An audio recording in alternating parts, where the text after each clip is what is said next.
The views, information, and opinions expressed during the following program are solely those of the individuals involved and do not necessarily represent the views of Access Communications, its representatives, or its employees. The RCMP Heritage Centre is a not-for-profit charitable organisation mandated to share the story of the Royal Canadian Mounted Police. This is one of those stories, part of your heritage.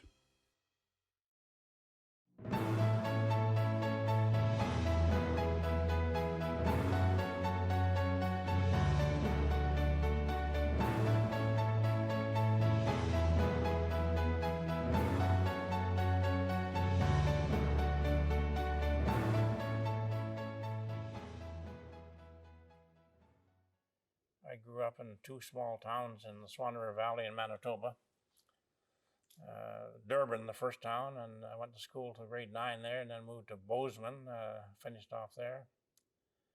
I graduated in June of 51, grade 12, or 13 actually, and I didn't know what I was going to do.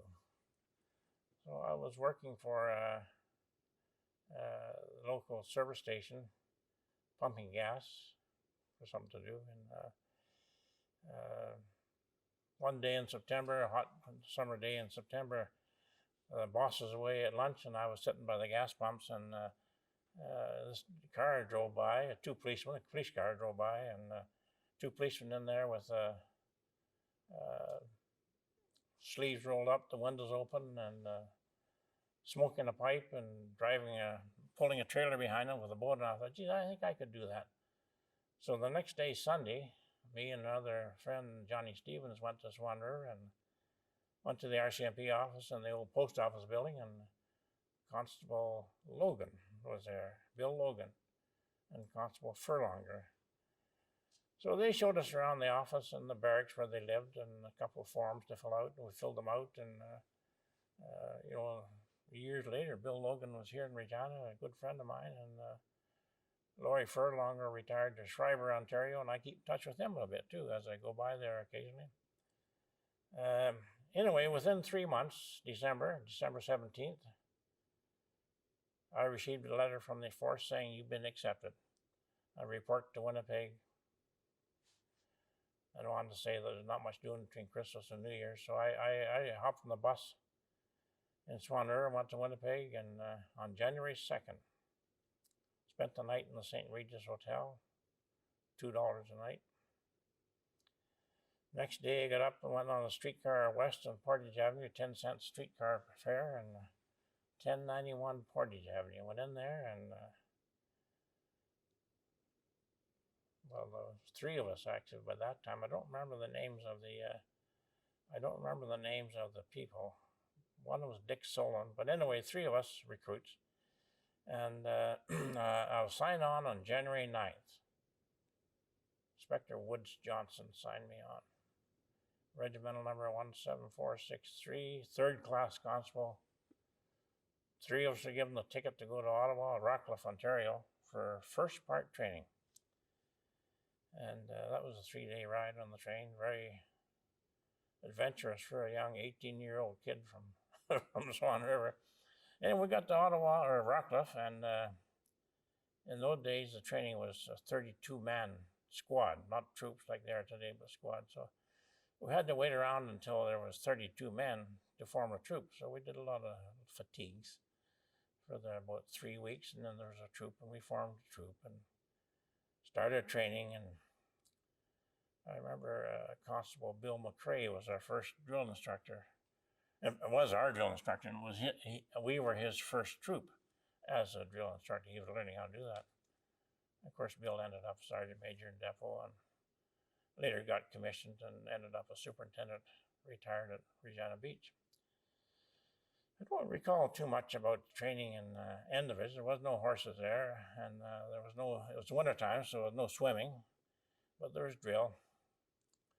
And I remember the parade square, after the snow was gone in April, I guess, in May, the parade square was right at the end of the runway. The Rockcliffe Air Base was right beside us, and the end of the runway was right there at our parade square. So I can remember the old Lancaster bombers coming in low and landing, and I think they did it on purpose, but it almost seemed like they're going down the top of our heads. But anyway, I don't remember much more about the N Division. 3 months, and then we all hopped on the train to Regina, another 3-day trip. And Constable Lloyd, I can't remember the name of it, accompanied us. Lloyd Newman, who was later a staff sergeant at Yorkton Detachment. And we started training in Depot, Part 2 training, Squad K, Squad 52. Depot was different than N Division. We lived in the old C block, and there's 32-man troop. We lived in one long barrack room, 32 men, actually 36 at one time. Bed to bed, 2 rows, and washrooms, 4 wash sinks, and 4 toilets for 36 men. And it was still cool. It was late April, I guess, when we got there, and my bed's right next to a radiator. You wake up in the morning, there was snow on top of the radiators. It wasn't that warm in the barrack block, And it was an old block. We washed and waxed the floors. Some of them were that old battleship linoleum, but there were some in that block that was timbers, like 2x4 timbers. We had to polish them up and so on. The barracks wasn't that bad. I don't remember being any problem with the barracks. The mess hall was a lean-to on B block. You went through B block to get to the mess hall, and the food was okay as I recall. But if you're on night shift and you went in there and dark and turned the light on, you thought the thing was alive because the cockroaches run all over the place, But that didn't seem to bother us. That was okay. Now, Depot, we did run across. I didn't take the ride, the equitation services. But when I was at Depot, there was 70 horses there, and that's enough horses for 2 troops to take equitation. And I wasn't one of them, but we certainly did lots of work with the horses. 6 o'clock parade, you were at stables every day, and cleaning the stables, feeding the horses, watering the horses, feeding the horses, and cleaning up after them. Washing them down and all that sort of stuff. And we did that pretty near every day. Not every day, but pretty near every day. So that went by Part 2. I think there's a maximum of about 8-9 troops in training at that time. But like the previous interviewer said, once in a while there's a church parade, and all the troops are on parade. You marched off, and if you're a Church of England, you went into the chapel. The rest went on the bus downtown to wherever they went to. Pay parade, I remember pay parade. Line up in, as I recall, it was in the old gym. I don't remember outside anytime, but in the gym, you lined up in troops, and your name would call up, you marched up and saluted the guy and took the check in one hand and put it in the other hand, give the salute, and walk back to the troop. That was payday. You got payday. $170 a month, less $15 for a board, or not board, for room. And that carried with you through after the depot and everything when you were on detachment. You're always single. So it was always single man quarters. I always took this $15 off, you see. And of course, on depot was room and board. So you ended up with, I know what I got. My very first check was $97 for the month, you see. And that wasn't bad, I guess. Third class constable. You were a third class constable until you're age 21. That's the way it was in those days. Of course, I was 18, so I was a third class constable for 3 years. Then you automatically went into a second class, not automatically, but you went second class constable for 2 years, and you got a little pay raise, I think $200 a month at that time. After 2 years as a second, you were first class constable, and you got another little raise, not very much. And that stayed that way for years and years and years. That, third class, second class, I had 5 years service in that before I was a constable. And that was important because in terms of getting married, you had to be 5 years service, age 24, and $1,200 in the bank. Well, when I got 5 years service, I wasn't 24 yet, so I had to I wanted to get married. I was engaged to a girl. I wanted to get married, but I couldn't because I wasn't old enough and didn't have $1,200 either. And on top of all that, you had to get permission to get married. You had to write a report saying, "Can I marry so and so and so?" But anyway, that's the way it was in those days. You put in your time and fiddled around with the bank manager to get $1,200 in the bank, and that was it. And you got married. So after part 2, training in depot, that'd be about August, I guess. The Korean War was on then, and the force decided to send a troop of Provo Corps members to the Korean War, just like they did in the Second World War, Canadian Provo Corps. So I volunteered for the Provo, 100 of us did. We volunteered and we went to Camp Borden for Provo Corps training, riding motorcycles and shooting off things and all that sort of stuff. And it was quite easy for me just coming out of the RCMP training. But for some guys that were there maybe 4 or 5 years out of training, they found it pretty tough. And the long and short of it was that by the time we finished our training in Provo Corps, and of course down there they issued us with complete military uniforms and regimental numbers and all that sort of crap. But by the time we finished the Korean War, the peace talks are on, so it never evolved into a Provo Corps for the Korean War. So I came back to Regina, and I was stationed at Yorkton. I was sent to Yorkton City Detachment. I think there's about 6. It was sergeant in charge, so there must have been 6 men there. Up and down the street, checking at night, in the back alleys, checking doors, and communication in those days was a different thing. You're out on the beat at night, you're not in communication with anybody. There was a red light system there. The tallest building in the city, maybe the water tower, had a red light on top, and when the call came in through the telephone operator and wanted a policeman, she'd put the red light on, and you'd go to the nearest phone and phone in and take the call. And that was the same in most town policing detachments. Not on the small rural, but the communication thing was really important in the small detachments. When you left the office and went in the car to go somewhere, you were alone. You had no communication, no radio. And so what you do, you go to the nearest town, say if you're Yorkton, you're going out to Saltcoats or Theodore. You drop into the telephone office and say, is there any calls from here? Or phone in and see if there's anything. And every little town had a telephone office. I remember one place I was stationed, the telephone office was closed at 6 o'clock. So after 6 o'clock, there was no communication at all. And no radio, of course, nothing at all. So it was a little different in those days. I suspect, well, I know it's different now with the cell phones and radios and computers and all that sort of stuff. But, so I spent first 9 years of my service in Yorkton subdivision, Yorkton City, Yorkton Rural, Kamsack, Pelly, Langenburg, Galvington, Melville, and so they were all small towns in the Yorkton subdivision, and they're pretty well the same. You're just doing general detachment work, answering complaints. Every one of those places you search for home brew and stuff like that. Melville, you did town beat, and Yorkton did town beat. Kamsack, you did town beat. Checking doors at night, down the alleys, and wondering what the hell's going on, It's just a general type police work. Routine working on every detachment. There's never a day go by there wasn't something to do. You're in those small towns, you're mixed up with the townspeople, and you knew them all, and you worked with them, and you socialized with them, and if you're so inclined, you coach the hockey teams and the football teams and so on. And so there was nothing really outstanding. There was no great murder cases or nothing like that I was involved in anyway in those years, the first 8, 9 years.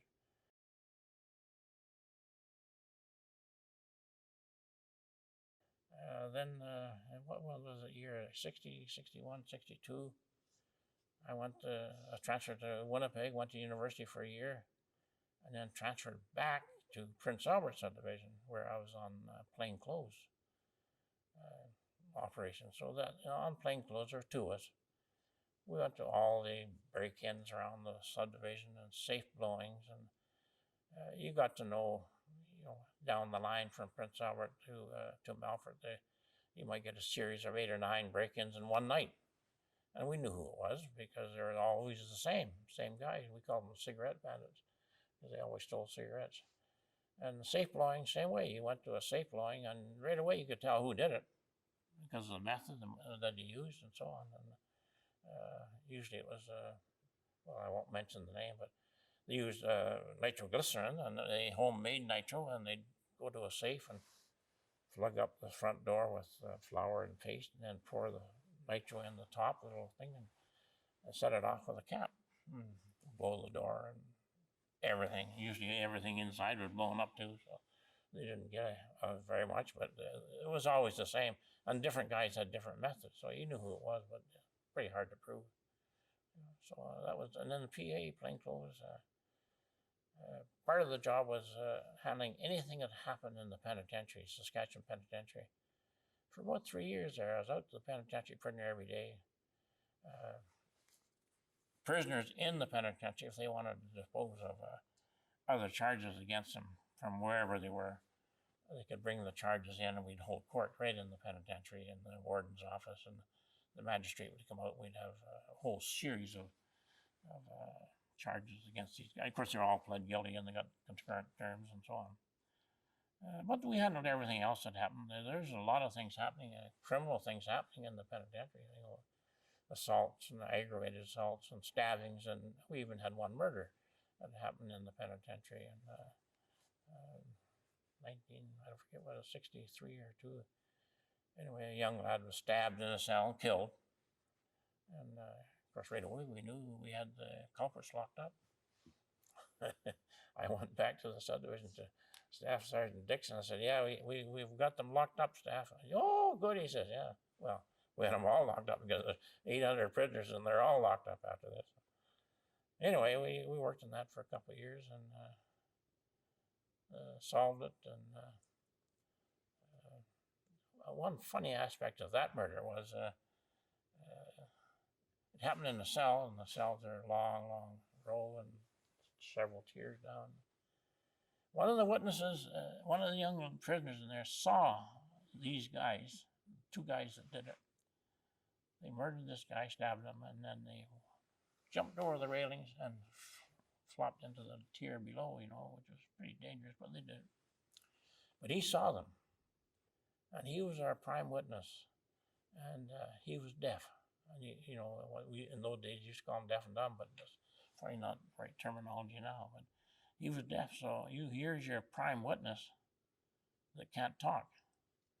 So you know, we got a woman from Saskatoon School of Deaf, and she came out and interpreted for us in the preliminary hearing and for the trial. And you know, that's a little bit different because you had our main witness that couldn't say nothing, and so this woman interpreted, and of course they were convicted. And it was the first trial of I can't remember the Queen's Bench judge's name from Regina here. Anyway, it was his first trial since the appointment, and it was the first trial when they changed the murder from from straight murder to first and second class and so on.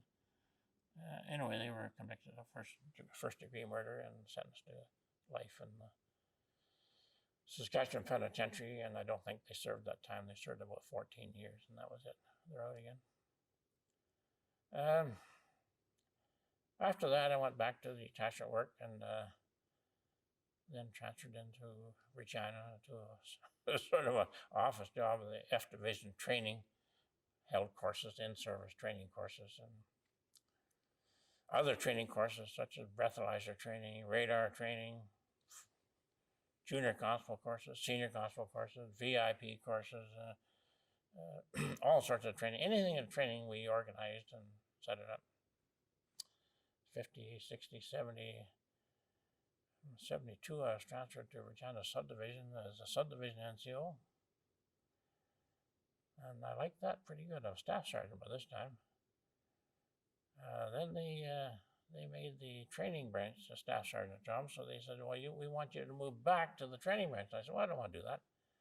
Well, I had to do it because the guy that was there wasn't ready to be promoted to staff sergeant, so I came back as a training supervisor, F Division, setting up courses, did it all over again. Then I got commissioned, went to Ottawa, the big headquarters in Ottawa.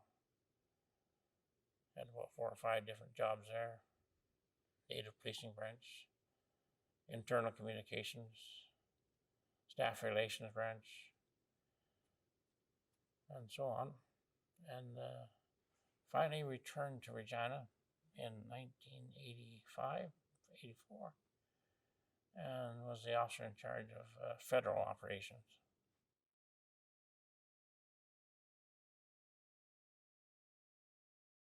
Well, the first time was Yorkton City. I was only in Yorkton City for a while, and then went to Yorkton Rural. And we lived, single guys lived in the basement of the courthouse, and the rural detachment was in the courthouse, and the dog man was there. Dog man was Bob Bannister, and he had a dog. He had a Doberman Pinscher police dog named Flicka. I'm a little off track here, but anyway, he went on the holidays one time, and me and young Lyle Jensen looked after the dog for a month while he's away. Well, first 2 or 3 days we couldn't get near the kennels to feed him or nothing, but when he got hungry, we went and fed him, and pretty soon we got to know him pretty good. And by the time Bannister came back from holidays, the dog was sleeping on our beds in the basement. Yeah, I don't think he was much good for a police dog after that. But anyway, I went to Yorkton City, and it was on a lean-to out of the city hall. That's all it was, just a lean-to to city hall. And there were about 5 or 6 guys on senior guys, Bill Isaac and Stan Edmondson and a few others. And here I am, a young guy ready and willing to work. And he said, well, let's go and check the doors down Broadway Avenue. He said, you take this flashlight. We're in a car. He said, you check that side, and I'll check the other. You know, you're driving down Broadway at 30 miles an hour, checking the door. Well, you know, for a young guy that wants to be gung-ho and do it, that wasn't the way to do it. And of course, it wasn't the way to do it. And, so I did that for a week or so. Then I went on to Yorkton Rural. Well, that was different. He did the work that was outside the city. And we didn't have trainers in those days, but there was an old corporal in Yorkton Rural called Harvey Blair. And his regimental number was 9545, which is a long time ago. 1919, I think it was. He was in the force and out again and so on. So he was sort of the mentor that looked after the young people, myself included. I don't remember much about Harvey because he didn't do much. And I remember he used to roll his own cigarettes, smoke most of the time, steady, I guess. But that's where I started in Yorkton. And, you know, you had rural serving summonses and stuff like that out to the rural areas and always with somebody, of course, for a while anyway. And then, of course, I went to Kelvington. And, you know, I should mention that the NCO of Kelvington that day was Doug Miner. He's a kind of a well-known NCO around here. 11788 was the regiment number. But Doug was a horseman. He was on the last U.S.-Canada border patrol by horseback, I think in about 1937, 38, somewhere in there. He and about 4 or 5 others were on the border patrol, but Doug was one of them. And, you know, he told me about taking a horse from depot and riding down to the border, and riding along the border, meeting all the ranchers and so on. But anyway, he was at Kelvington at that time, a widower. He was a widower at that time. He had 2 young kids. So we worked there. I was there for one summer, long enough to get on the baseball team anyway, the Kelvington Wheat Kings. And then Melville, transferred to Melville, which was a town beat, checking the doors. Melville was a good place, a railway town, lots of railway people moving all day and night. And that was another town where you're out walking at night, checking the doors front and back, and you're looking up to see the red lights on. If it is, you phone the telephone operator and see what's going on, because you're all alone. You had no car. We had one car there, but the sergeant took it home at night. He's gone now, so I won't mention his name. But Melville, Pelly, I spent then I went to Pelly. And between Pelly and Kamsack, I spent 5 years. Pelly was a small detachment, Kamsack a little bit bigger, but most of the work there was Aboriginals. And, you know, it was a sad time, really, with the Aboriginals and alcohol and drinking and locking them up. And things changed in 1960, 61 when Indians could actually go into the beer parlor and drink and have liquor and so on. Before that, they couldn't do that. It was a sad thing when we had to arrest them and fine them and send them to jail. But it changed in 1962, I think it was, when the Indians and ladies could go into the beer parlor. So I spent 5 years going back and forth between Philly and Philly was, is an interesting place in terms of the force, being that Fort Livingstone is just 4 miles north of Philly, and that was, I guess, really the first headquarters of the RCMP, Fort Livingstone, for one summer anyway. And they always refer to it as Swan River Barracks, but it's not really Swan River Barracks, it was Fort Livingstone. And just down the river from Fort Livingstone to Fort Pelly, 2 Fort Pellys. So it was quite a historical place in terms of the force. But it's sad because you go to Fort Livingstone now, there's nothing there except a cairn and a farmer, somebody owns the property, and cattle grazing and so on. And I happened to retire here, and I got mixed up in the veterans, going to the meetings, and Kenny McKenzie says, we need a secretary. And I said, no, I don't want to be secretary. But anyway, after 2 or 3 meetings, I said, okay, I'll be secretary. Well, I ended up 7 years as secretary and president and all that sort of stuff. So that's how I retired early. Of course, I joined 18, so 35 years. I'm only 53 years old. At that time, indexing of our pension didn't take effect until age 55. So I said, I'll stay on until that. So I did. I stayed on 2.5 years, which meant 37.5 years. I retired then, and there were jobs available. There's lots of jobs here for a retired person. But I thought, well, I don't think I want to take on another job. A lot of guys did. They quit early at 20 years, 25 years, took a second job. I said, I don't think I want to do that. But you got to have something to do. And that's where I got mixed up with the veterans. And of course, one thing led to another. And the Friends of the Museum, I got on the board there early on, 1991, 92. And our long-term project was to do something for the museum. When you're working there, you see that all the exhibits were down in the basement, not being exhibited. So that was one of our projects of the Friends, is to expand the museum. Well, it ended up this building right here. That was our project. We formed a committee eventually and raised $29 million and built this building. So one thing led to another. I just kept on going with the Friends and the vets, and I still am.